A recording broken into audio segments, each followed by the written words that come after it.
Good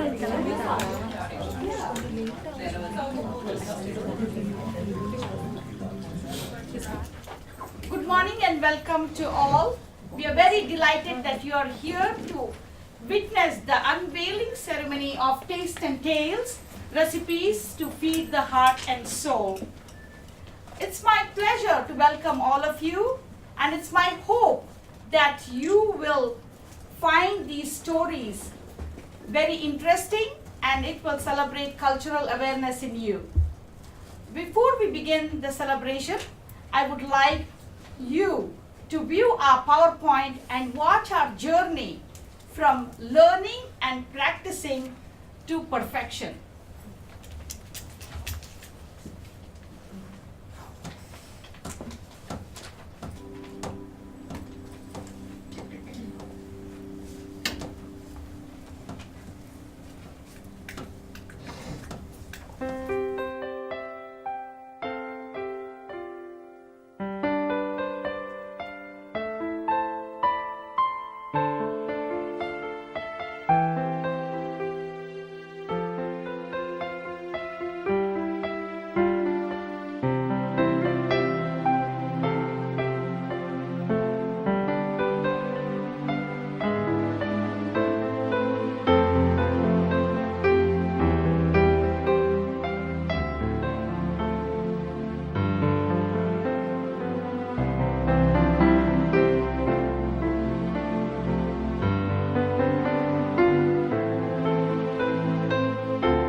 thank you for watching our PowerPoint. I hope it was informative. At this point, I would like our readers to showcase some of our stories. And now I would request Matt Sendler, our administrative intern. The first story I'll be sharing is titled West African Peanut Soup with Chicken and was submitted by Mamory. Story. When I came to America in 2015, I had a hard time to find fresh food. All I got was fast food or processed food. After 6 months, I decided to solve that problem. I can't keep eating frozen food, I told myself. I started to think about what African recipe I could cook here to remind me of Africa. Then I came up with the peanut butter sauce. The first time I talked to my host family that I was going to cook this recipe, they started to laugh because here people put peanut butter on bread. I told them everyone will be asking about this recipe again if you taste it. I bought the ingredients, vegetables, and chicken. When they saw the ingredients, they asked me the following questions. How will the taste be? How can you mix carrot, onion, etc., and chicken? I was smiling while preparing the food. When the recipe was ready, none of them were willing to taste it. I heard, "Wow, it smells good," said the kids of the couple. Afterwards, everyone took a plate. We started eating. Finally, nothing was left over. My host family said they wish I could have done that earlier. It is so delicious. Today, the woman of this family learned how to cook the peanut butter sauce, this African recipe. It's funny because in my culture, women learn how to cook early. I am from the Ivory Coast of West Africa. I have 5 siblings, 4 girls. All of them have learned to cook during their childhood with our mom. By the time they turn 13 years or over, cooking is not a secret and becomes a habit. I am happy I taught a Caucasian woman an African recipe, and she knows how to make it without my supervision. Never judge before you taste it, I said to my host family. Generally speaking, never judge or pretend to know anything, just by your thinking. Now they cook peanut butter once a week. Was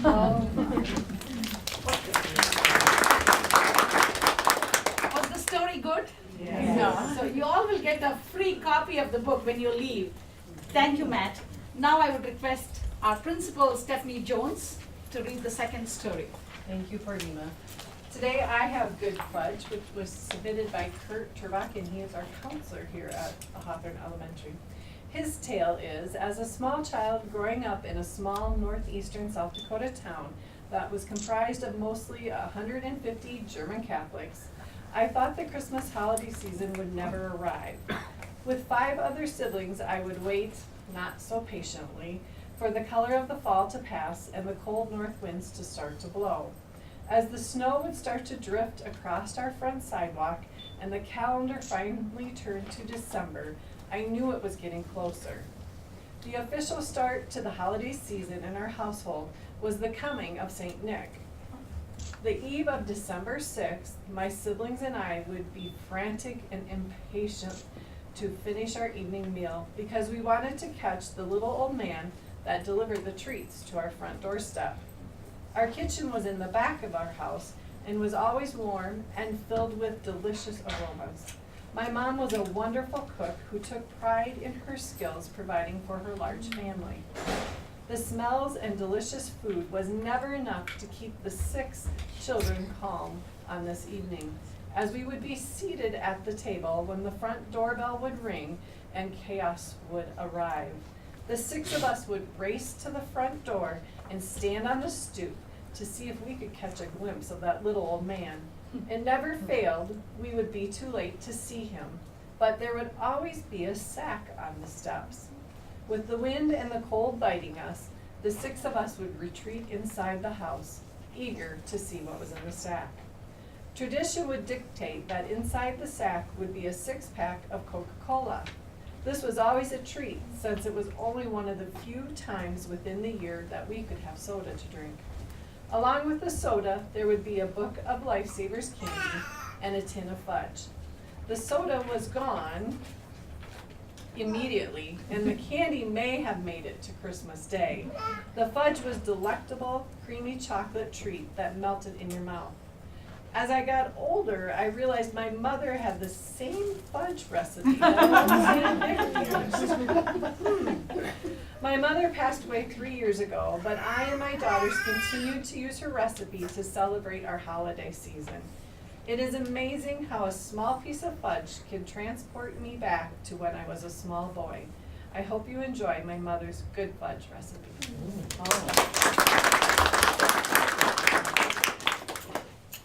Thank you, Stephanie. Now I would request our literacy teacher who taught us how to write and read all year long to come and read about Tamayo's recipe. Thank you, Tornita. So, Miyako Walnut Ozoni by Tamayo. Ozoni, or zoni, is a mochi soup traditionally eaten for the New Year celebration in Japan. Mochi is rice cake. The ingredients are varied according to the region or household, with vegetables, meat, or fish. It is believed that our ancestors venerated as the deities of the rice fields and local mountains, and they come down from the high mountain to bring happiness, rich harvest, and prosperity in the new year. In Japan, the harvested crops are dedicated to the deities of crop fields, and then the special dishes are shared to us for celebration. In East area of Japan, ozoni is seasoned with soy sauce, and the mochi is cut into square or rectangle shape. On the contrary, in the West, the soup is seasoned with miso, which is fermented soybean paste, with the round-shaped mochi. The round shape is a symbol of peace and harmony. The square rectangle shape means victory. My ozoni recipe is unique. I learned it from my mom. My mother grew up in the port town called Tokonahama, which means Octopus Beach, in Miyako City, northeast of Japan. Before she got married, she didn't know how to cook ozoni because she was the youngest in a huge family. She learned how to cook all by herself after she got married. I still remember when I lived with my parents, grandparents, brother and sisters during early mornings of the new year. My mother would start cooking the soup with dried bonito and kombu seaweed. My sisters and I helped by peeling and cutting the ingredients. Our house would be filled with the delicious smell of soup. My grandfather would start toasting some pieces of mochi on the wood stove. My father and younger brother were in charge of preparing walnut dip. My grandmother cracked walnuts that were collected at the mountain behind our house, and the kernels would be taken out of their shells the day before. I really liked helping my grandmother. My grandparents were responsible for maintaining the taste of walnut dip. For me and my family, ozoni is the soup made by the entire family. It was one of the very exciting events every year for me.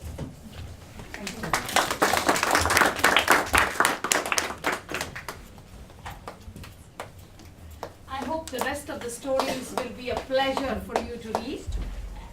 Now I would, before I would ask Matt, I would just like to acknowledge our artists who have done a great job when we published our book. The front art was done by Saurav Ghosh. When I talked to Saurav, would you be willing to do our front cover? He willingly said yes, he didn't ask me any questions. He said, I'll give you a couple of samples and you see how it goes. But the first draft, what he gave was the best. He's actually very good at it.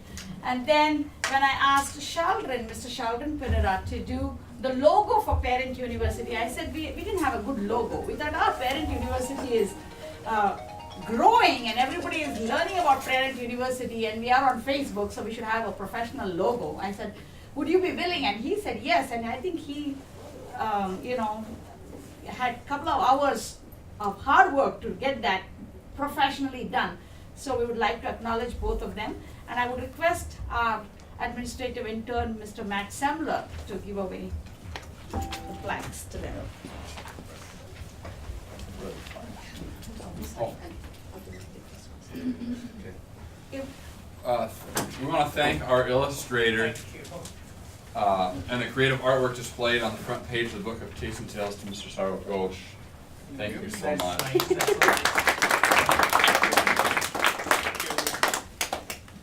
And we'd also like to thank the illustrator, Mr. Sheldon Pereira, for the wonderful work on the logo.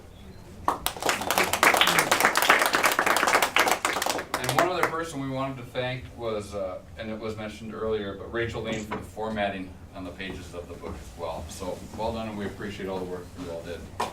Rachel Lee.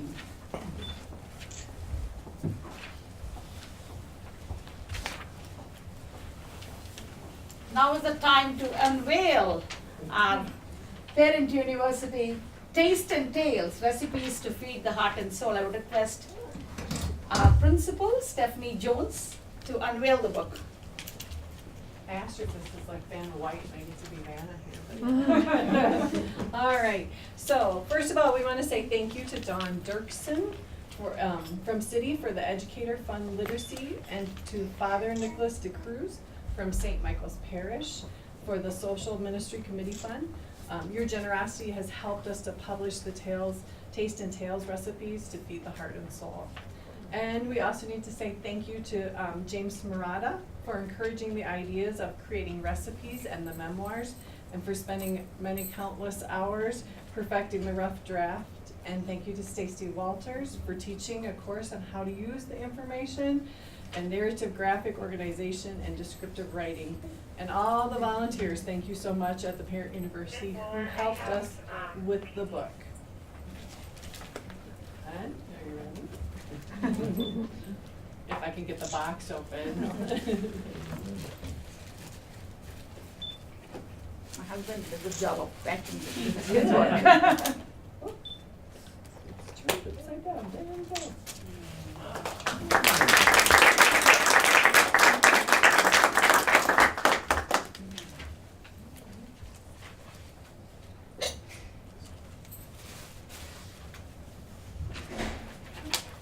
Thank you. I would now request Leah John to say a vote of thanks.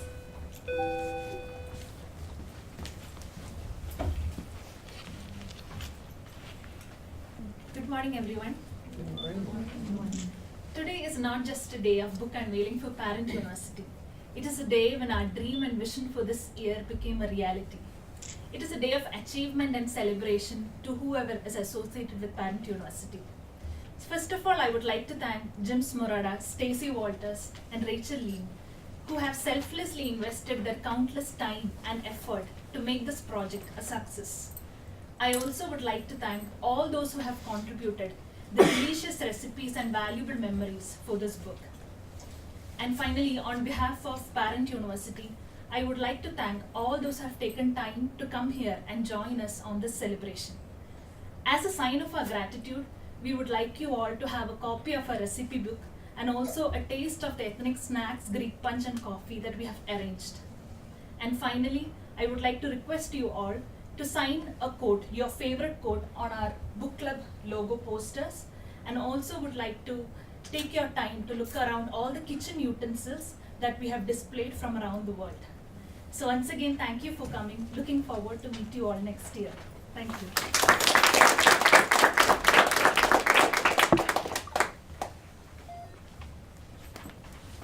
Now I would request all of you to stand up and sing the Make a Difference song. But wait 1 minute, I'll just get the thing on. So we have the words here and the actions.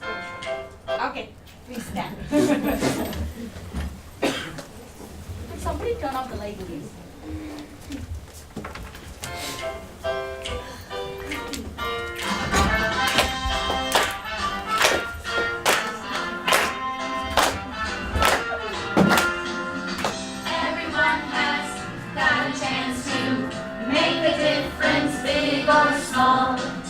Everyone can give a little for the good of one and all. Opportunities now, every minute, there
Yeah.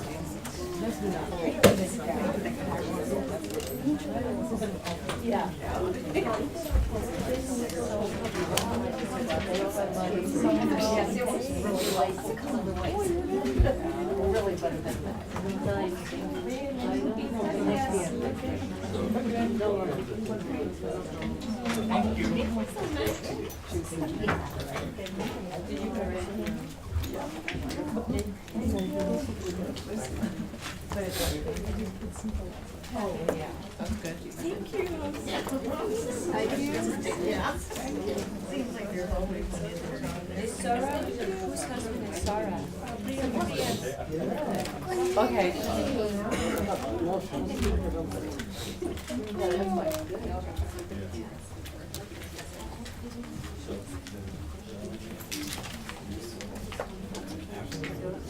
From the top of my head. Everybody was